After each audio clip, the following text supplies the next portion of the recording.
আসসালামু আলাইকুম রহমতুল্লাহ। প্রিয় কোরআনের সাথী ভাইয়া এবং আপু, আমরা দশম ক্লাসে চলে আসছি। দশম ক্লাসটা আমরা যেভাবে করব, গত ক্লাসের কুইজের উত্তর বিশ্লেষণ ও তার মূল্যায়ন করব প্রথমে, তারপর কর্তাবাচক বিশেষ্য এবং কর্মবাচক বিশেষ্যের পুরুষ এবং মহিলা পরিচয়, গঠন এবং রূপান্তরের সহজ পদ্ধতি নিয়ে কথা বলবো ইনশাল্লাহ তাআলা। আর ৪১ থেকে ৪৫ নং ক্রিয়াপদ নিয়ে আমরা কথা বলবো এবং ১২১ থেকে ১৩৫ নং শব্দ মনে রাখার সহজ উপায় এবং কৌশল নিয়ে কথা বলবো। চলুন আমরা প্রথমে আমাদের ক্লাস নিয়ে কথা বলি। আমাদের আজকের ক্লাসে প্রথম আমরা ফাইল বা মাফুল সম্পর্কে দেখব। ফাইল কর্তাবাচক বিশেষ্য। তাহলে ফাইল কাকে বলে থাকে? আমরা জানি ইংরেজি ভাষায় সাবজেক্ট যাকে বলে, বাংলা ভাষায় কর্তা তাকে বলা হয়ে থাকে। আর আরবিতে এইটাকেই বলা হয়ে থাকে ফাইল, অর্থাৎ যিনি কার্য সম্পন্ন করে তাকে ফাইল বলা হয়ে থাকে।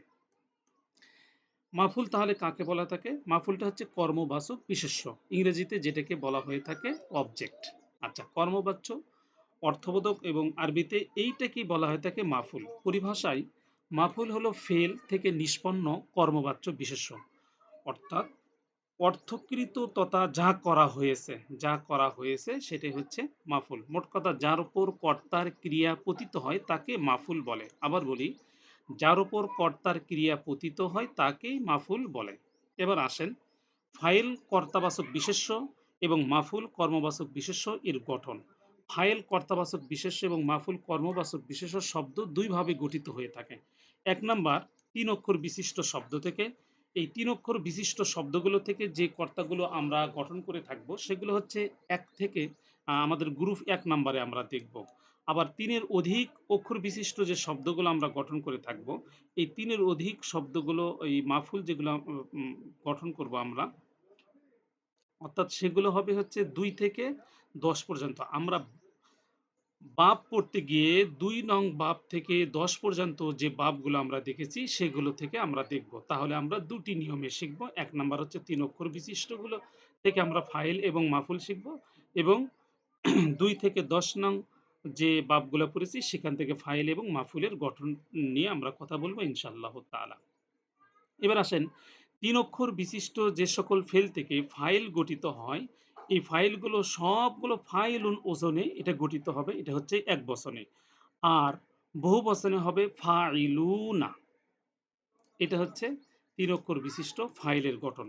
যেমন ফাইলুন, এটা হচ্ছে একবচনে হওয়ার জন্য ফাইলুনা শব্দটার শেষে ওয়াও এবং নুন যুক্ত করে বহুবচন করা হলো। আবার ফাইলুন এটা হচ্ছে কি হয়েছে? ফাইলিনা, এটা হচ্ছে ইয়া এবং হচ্ছে নুন যোগ করে গঠিত হয়েছে।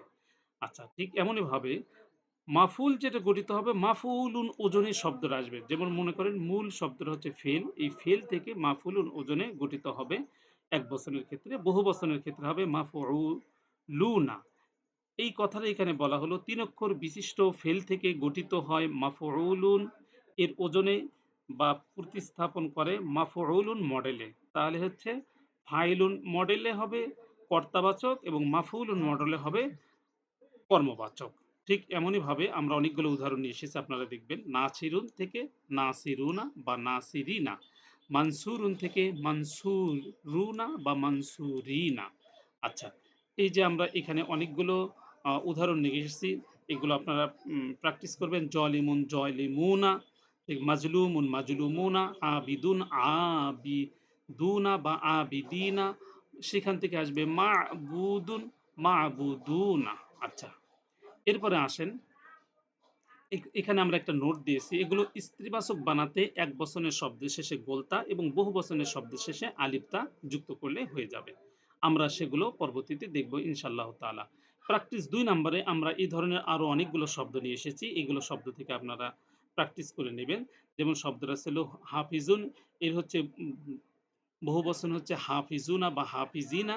এটা হচ্ছে যখন আমরা কর্তাবাচক বানাবো, কাসিবুন কাসিবিনা। ঠিক এমনই ভাবে ফাসিকুন ফাসিকুনা বা ফাসিকিনা, সবিরুন সবিরিনা বা সবিরিনা, এরকম ভাবে গঠিত হবে।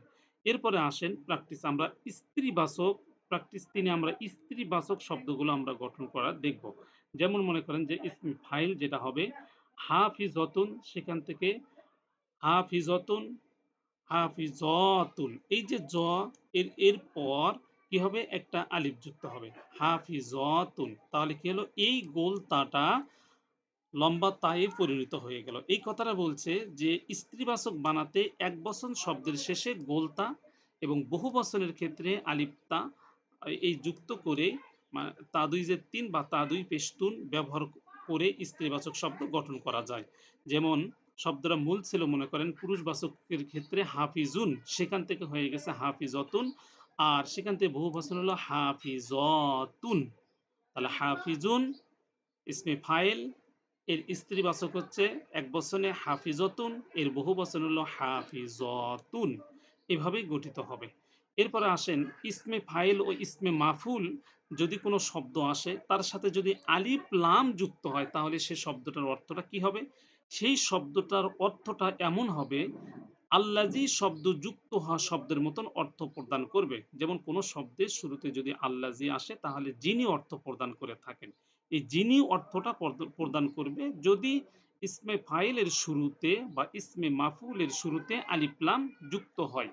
যেমন মনে করেন যে মাজলুমুন, এই মাজলুমুন শব্দের শুরুতে আলিফ লাম নিয়ে আসা হয়েছে। তাহলে মাজলুমুন সেখান থেকে কি হবে? আল্লাজি ইজলামু অর্থ প্রদান করবে, যাকে জুলুম করা হয়েছে। আচ্ছা, জলিমু শব্দের অর্থ হচ্ছে জুলুমকারী।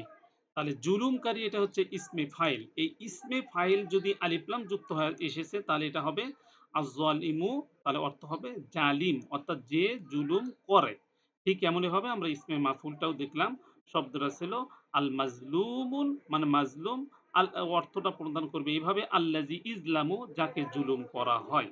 আশা করি অংশটা আপনারা বুঝতে পেরেছেন যে ইসমে ফাইল এবং মাফুলের শুরুতে যদি আলিফ লাম আসে তাহলে ইসমে ফাইল এবং মাফুলটা অর্থ প্রদান করবে, আল্লাজি সহ অর্থ প্রদান করবে। এরপর আসেন আমরা গ্রুপ ২ থেকে ১০ পর্যন্ত আমরা শব্দগুলোতে ইসমে ফাইল এবং ইসমে মাফুলের গঠন দেখব। ফাইল কর্তাবাচক বিশেষ্য শুরুতে পেশ আসবে। তাহলে কি হবে? শুরুতে একটা মিম আসবে, মিমটা এসে পেশ বিশিষ্ট মিম হবে। কার ক্ষেত্রে? এটা ইসমে ফাইল গঠনের ক্ষেত্রে। এবং শেষ অক্ষরের পূর্ব অক্ষরে জের হবে। এই যে শেষ অক্ষরের পূর্ব অক্ষরে যে জের হবে এই কথাটা ভালো করে মনে রাখবেন। এটা হচ্ছে ফাইলের সাথে সম্পৃক্ত। যেমন শব্দটা ছিল হচ্ছে মুআল্লিমুন, তাহলে হচ্ছে এটা হচ্ছে বাবে তাফিল থেকে এসেছে। বাবে তাফিল এই শব্দটা ছিল আল্লামা। বাবে তাফিল এর শব্দটা ছিল আল্লামা, সেখান থেকে ইসমে ফাইল হয়ে গেছে তাহলে মুআল্লিমুন। তাহলে কি হলো? প্রথমে পেশ বিশিষ্ট মিম নিয়ে আসা হয়েছে এবং আইন কালেমাতে জের দেওয়া হয়েছে এবং সে হরফে তো তানবিন হবেই যেহেতু এটা ইসমে ফাইল। তাহলে হয়ে গেল মুআল্লিমুন। তাহলে এর বহু বচন হলো মুআল্লিমুনা এবং মুআল্লিমিনা। আচ্ছা, তাহলে এইটা হচ্ছে ইসমে ফাইল গঠিত হলে ইসমে মাফুলটা কিভাবে গঠিত হবে? শুরুতে পেশ বিশিষ্ট একটি মিম নিতে হবে। ইসমে ফাইলে আমরা যেরকম পেশ বিশিষ্ট মিম নিলাম, ইসমে মাফুলের ক্ষেত্রেও পেশ বিশিষ্ট মিম নিতে হবে এবং শেষ অক্ষরের পূর্ব অক্ষরে জবর দিতে হবে। তাহলে শেষ অক্ষরের পূর্ব অক্ষরে এখানে জের ছিল ইসমে ফাইলের ক্ষেত্রে, ইসমে মাফুলের ক্ষেত্রে শেষ অক্ষরের পূর্ব অক্ষরে, তাহলে এখানে কি হবে? পেশ বিশিষ্ট হবে। তাহলে হচ্ছে শব্দটা হবে আল্লামা থেকে মুআল্লামুন, সেখান থেকে মুআল্লামুনা বা মুআল্লিমিনা। ঠিক এমনই ভাবে মুসলিমুন থেকে মুসলিমুনা বা মুসলিমিনা, মুসলামুন থেকে মুসলামুনা বা মুসলিমিনা। এইভাবেই হচ্ছে ২ থেকে গ্রুপ ২ থেকে শুরু করে ১০ পর্যন্ত যে সকল বাব আছে সেগুলোর গঠন হবে ইনশাআল্লাহ তাআলা। আচ্ছা, আমরা এখানে কিছু উদাহরণ নিয়ে এসেছি। এই উদাহরণটা নিয়ে এসেছি ২২তম পারার সূরাতুল আহজাব থেকে। সূরাতুল আহজাবের ৩৫ নম্বর আয়াত। ইন্নাল মুসলিমিনা ওয়াল মুসলিমাতে, প্রথমটা দেখেন মুসলিমিন এটা পুরুষবাচক এসেছে। ওয়াল মুসলিমাতে এটা স্ত্রীবাচক এসেছে। শব্দের শেষে আলিফ এবং শেষে হচ্ছে তা নিয়ে আসা হয়েছে। ঠিক এমনই ভাবে পরবর্তী প্রত্যেকটা শব্দ দেখেন। ওয়াল মুমিনিনা ওয়াল মুমিনাতি ওয়াল কানিতিনা ওয়াল কানিতাতি والصادقين والصادقات والصابرين والصابرات والخاشعين والخاشعات والمتصدقين والمتصدقات والصائمين والصائمات। এটাই ছিল আজকের আমাদের মূলত ক্লাস। সকলেই এই ক্লাসটি কমপক্ষে ৩ থেকে ৪ বার দেখে ক্লাসে আসবেন ইনশাআল্লাহ তাআলা। আসসালামু আলাইকুম ওয়া রাহমাতুল্লাহ।